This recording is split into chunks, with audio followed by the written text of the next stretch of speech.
Crec que la visita dels ministres, com ja s'ha pogut reflectir, ha estat decebedora.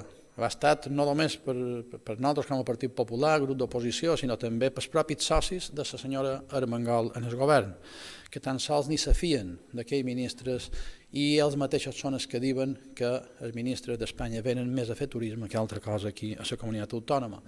Per tant, aquesta visita dels ministres ha acabat com nosaltres esperàvem, amb moltes de fotos, amb moltes declaracions, però amb poca concreció o cap ni una. Especialment decebedora va ser la visita de la ministra de Turisme.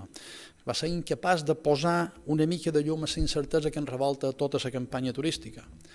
I per venir aquí i dir-nos que la reactivació econòmica passa per la vacunació, doncs no hagués importat que se desplaçés de Madrid aquí a la nostra comunitat autònoma. En quant al senyor Ábalos, doncs aquí se va comportar més com a secretari d'organització del PSOE que com a ministre, i va estar intentant sempre cobrir les esquenes de la senyora Armengol.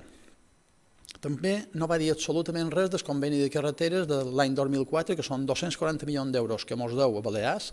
No va dir res del conveni ferroviari de 100 milions d'euros que des de l'any 2019, en teoria, s'hauria d'haver enviat a Balears, i tampoc va xerrar pràcticament de Sant Busquet.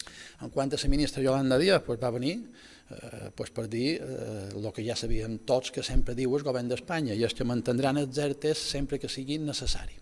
Clar, que és necessari és, segons pensen ells, des del propi govern.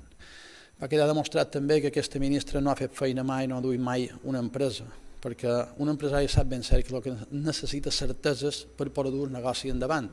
I el que fa aquesta ministra, juntament amb en Sánchez, és donar totals incerteses i, per tant, els empresaris no saben a què s'han d'atendre. Se necessita saber amb molta més anterioritat si els ERTE se mantindran o no, perquè així els empresaris poden prendre les decisions oportunes.